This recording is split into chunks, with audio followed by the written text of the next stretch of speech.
नमस्कार, मी संतोष वाडके, उपविभागीय कृषी अधिकारी वाशिम.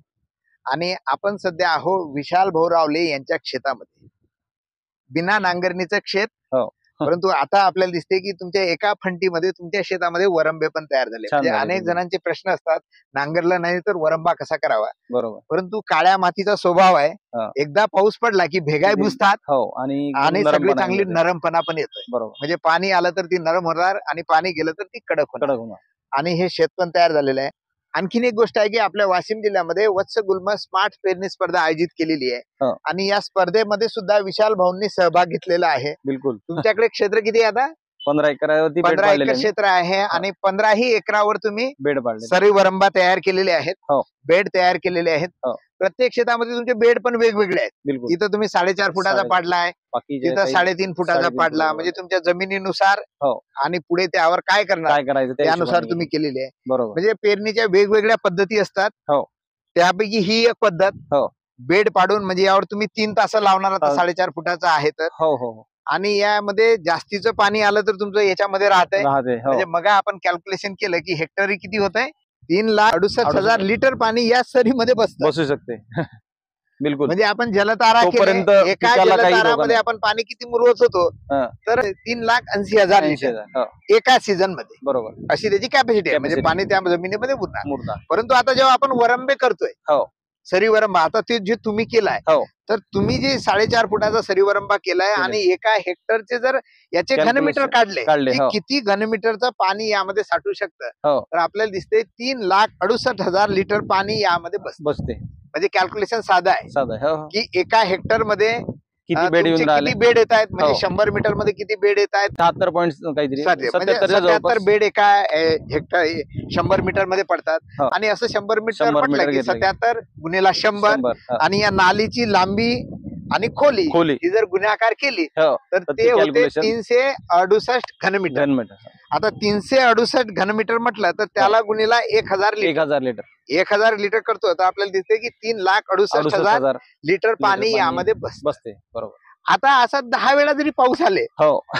तरी किती पाणी तुमच्या किती पाणी शेतामध्ये मुरून राहिलं. बिलकुल. कारण पाणी इथं जर आपण अडवतो तर हो. ते आणि सरळ बाहेर नाही चाललं ना ते. बाहेर चाललं नाही. हा. पाणी जर साचून ठेवतोय आणि हळूहळू बाहेर नेतो ते पाणी मुरतं. मूर्ते म्हणजे जास्त. जमिनीत पाणी मुरण्याचं मुरण्याची प्रमाण प्रक्रिया होतं. हळूहळू असते. बिलकुल. त्यासाठी आपल्याला वाहत्या पाण्याला चालवावं लागतं हो. किंवा थांबवावं थांबावं लागतं. लागते. बरोबर. ते तुम्ही या माध्यमातून करताय. थांबवलं चाललं. आणि हे केल्यामुळे हा. माती पण वाहून जात नाही. नाही. म्हणजे सुपीकता पण मेंटेन होतंय, पाणी पण मुरण्याचं काम होतंय. बरोबर. आणि सोबत या हा. जास्तीच्या पाण्यामुळे पिकाला जे नुकसान होणार होतं ते पण हो, तुमचं ते कमी थांबून झालं. राहा. बरोबर. म्हणजे अति पावसामुळे. हो. आणि जेव्हा पाऊस कमी येतो हो. तर मात्र यामध्ये ओलावा टिकून राहतोय. टिकून राहतो तो. आणि त्यामुळे खंड जर पावसाचा पडला तर तिथं पण तुम्हाला फायदा होतो. बिलकुल. नक्कीच. आता तुम्ही अशा पद्धतीने हे किती वर्ष तुमचं आता घेण्याचं? आता हे 5वं वर्ष आहे. 5वं वर्ष या पद्धतीने. हो. म्हणजे अनेक शेतकऱ्यांना याबाबत काही शंका असतात. त्याच्यामध्ये काय झालं नेमकं साहेब, बाजूलाच पीकेवीची जमीन आहे. हा. तर तिथं त्यांनी साधारणतः 4.5 एकरामध्ये शेततळ आहे. हा. तर तिथे जेव्हा पाणी मुरायचं तर ते पूर्ण आमच्या जमिनीमधून खालून अक्षरशः म्हणजे पाझर लागायची जमिनीला. हा. मग ते पहिल्या वर्षी पाहायला नुकसान झालं, दुसऱ्या वर्षी परत झालं. मग म्हटलं आता याला विलास फक्त बेडचाच आहे. बरोबर. मग ते बेडवरती घेतलं, तेव्हापासून उत्पन्नही चांगलं येऊन राहिले. आधी आता जे जास्तीचं पाणी झालेलं आहे तर ते खाली नालीमध्ये खेळत राहते. बरोबर. वर पीक सुरक्षित येत आहे. बरोबर आहे. हा. आणि हे प्रत्येक शेतामध्ये करू शकतोय. हो बिलकुल. म्हणजे तुमची आता पाणी धरणारी खालची जमीन आहे. हो. जिकडून येतं म्हणून. बिलकुल. एखाद्याची वर आहे तर वर ते करू बिलकुल. शकतो. नक्की नक्की नक्की. बरं. साहेब मागच्या वर्षीचा अनुभव आहे. आपण तूर घेतली होती. हा. तर तूर पाण्याची होती, पण आम्ही मागच्या वर्षी काही पाणी दिलं नाही. तर उन्हाळ्यापर्यंत ही बिलकुल हिरवी होती. बरोबर. आमचे शेजारी वगैरे म्हणायचे की आम्ही पाणी दिलं तरीही तुमची आणि आमची जवळपास सोबतच आहे. राईट. हा. म्हणजे यामध्ये ओलावा मोठ्या प्रमाणात टिकून राहतो. राहते. जसा धुऱ्यावर ओलावा टिकून राहतो बिलकुल, तर या बिलकुल. वरंब्यामध्ये तसं ओलावा टिकून वरंब्यावर. राहतोय आणि पावसाच्या खंडामध्ये तुमचं पीक तगबंद धरतंय. बिलकुल.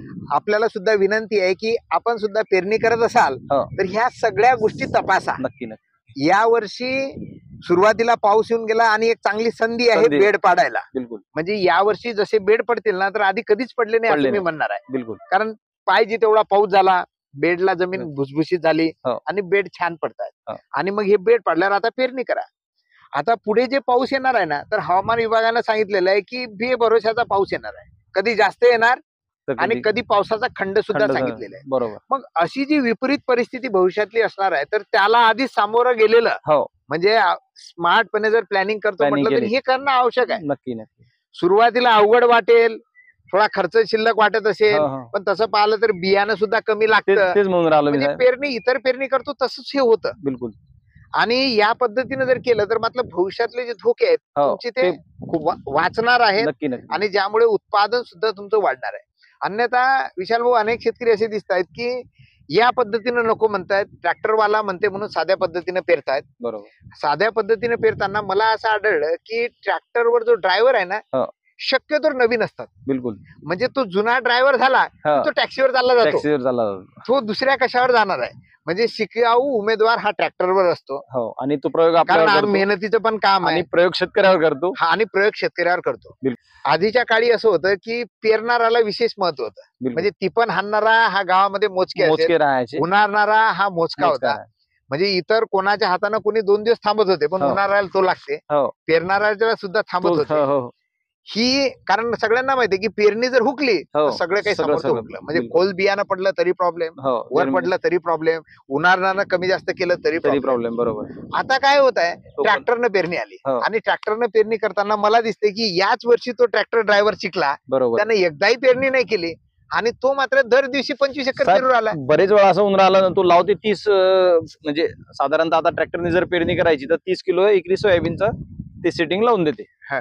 आता तो लावताना तो नवीन असते तर ते 30 40 पडून जाते. बरोबर आहे. ते बी तर शिल्लक लागलं पण लागलं. नंतर जास्त दाट झाल्यामुळे त्याच्यावर रोगराई जास्त येते, वेला जाते. म्हणजे नवीन ड्रायव्हर जर असला तर हा. त्याला हे पण माहित नाही की सोयाबीन किती खोलीवर किती टाकायचं. खोलीवर टाकायचं. म्हणजे बऱ्याच शेतकऱ्यांना तर माहितच नाही, हा. पण जो नवीन ड्रायव्हर आहे त्याला बिलकुलच माहित नाही माहित की सोयाबीन जास्तीत जास्त 5 सेंटीमीटरवर टाकायचं असते. म्हणजे एक बरोबर. बोट हो. जास्तीत जास्त जास्तीत जास्त म्हणजे अर्ध बोट ते एक बोट. बरोबर. आता या नवीन ड्रायव्हरला कुठं बियाणं पडते त्यालाच माहित माहित नाही. नाही. तो स्पीडनं आणतोय, धुऱ्यावर पलटतोय. मग तुम्ही सांगता तसं 30 किलो टाकायचं होतं त्याला दिसते का रे 40 किलो पडू राहिलं. हा. पुढच्या शेतात पुढच्या बांधीत किंवा काही लाईनी तो 20 वर 20 आणतोय. कुठं बरोबर. दाट, कुठं पतलं, पतलं. कुठं खोल. खोल. आणि अशामुळे आणि रात्री सुद्धा पेरतायत. हो. म्हणजे रात्री अवेत्री जर पेरलं तर हा. आपल्याला दिसते की पेरणीच मुळात बिघडते. बरोबर. अनेक जे उगवणीच्या समस्या येतात ना हो हो तर ते नांगरलेल्या शेतात येतात. बरोबर. कारण नांगरलेल्या जास्त शेतात खोल- खचकन खाली खोल जाते. जाते. हो. ड्रायव्हरला पण ते माहित माहिती नसतं नसतं. ट्रॅक्टर ड्रायव्हरला आणि बरोबर. खूप मोठ्या प्रमाणात शेतकऱ्यांचं नुकसान पण होतं. शिवाय जी पेरणी यंत्र राहते ना तुम्ही जसं म्हटलं की त्याला दरवर्षी कॅलिब्रेट करणं आवश्यक असतं. बरोबर. म्हणजे त्याची सेटिंग राहते की त्यांना किती बियाणं किती पडावं. पडा. ती कमी जास्त सेटिंग जर चेक नाही केली तर कमी जास्त होतं. नाही जसं साहेब, वजन ते तर काढायचं आपल्याला ते तर प्रत्येक करावं लागतं. शेतामध्ये जसं हे करतात हा. सेटिंग बदलावं लागतेच. येस जसं कोणी म्हणते 25 किलो पाहिजे, कोणी म्हणते 30 पाहिजे. राईट. तर ते तर ते 25 किलो पडते हे हा. कशावरून त्या रेगेवरून. रेगेवर पण हे आपल्या ते स्प्रिंग काट्यासारखं आहे. हो. म्हणजे स्प्रिंग काटा जर एकदा लांबला लांबला तर की नंतर काय करते म्हणजे कमी 5 किलो वजन असलं तरी 7 किलो 7 किलो दाखवते. दाखवते. तशा प्रकारे त्याची सेटिंग आहे. म्हणजे हो. ती कॅलिब्रेट करून घ्यावं लागते, बरोबर. तपासून घ्यावं घ्यावं लागतं. लागतं. आणि मोस्टली ट्रॅक्टरवाले काय करतात एकदा जर पेरणी यंत्र आणलं ना आणलं तर नंतर कोणी तपासून बघत घेण्याच्या भानगडीतच पडत पडत नाही. नाही. दरवर्षी ते पेरणं वापरतात. स्प्रिंग काट्यासारखं त्याचं सेटिंग सेटिंग बदलतं बदलत राहत. आणि मग ते बियाणं किती पडून राहिलं त्यालाही माहित नाही, त्याला अंदाज येत नाही. येत नाही. मालकाला तर काही घेणं माहितच नसतंय. ड्रायव्हर इकडे तिकडे पेरताय आणि त्यामुळे शेतकरी बंधूंनो आपली पेरणी बिघडण्याचे दाट चान्सेस. चान्सेस आहेत. म्हणजे पेरणी एकदाच होते. हो. महागा मोलाचं बी आपण जमिनीत टाकतो, हो. परंतु ते स्मार्ट पद्धतीनं न पेरता हो. साध्या पद्धतीनं जर आपण पेरलं पेरलं तर तर मात्र मग ते- पावसामध्ये मोठ्या प्रमाणात आपल्याला नुकसान पण होऊ होतं, शकते. हो. जे भरून पण निघत नाही. हो. एकदाच ती वेळ असते आणि मग आपल्या हातात पण काहीच नसतं. नाही. त्यामुळे माझी विनंती आहे की आपण सर्वांनी स्मार्ट पद्धतीने पेरावं. म्हणजे सरीवरंबा करा, BBF न पेरा, अमरपट्टा पद्धतीनं पेरा किंवा हाताच्या टोकन यंत्रानं टोकून छोट्या सऱ्या काढा. हो. 4-5 तासानंतर डवऱ्याच्या सहाय्याने सऱ्या काढा. म्हणजे झाडांची संख्या योग्य राहते. तुम्हाला माहित राहते की बी कुठं पडलं, फुटबॉल तिथं बी खाली जात नाही. हो हो त्याच्यामध्ये नाही ती लिमिटच त्याची तेवढी आहे ना. लिमिटच तेवढी राहते. बरोबर.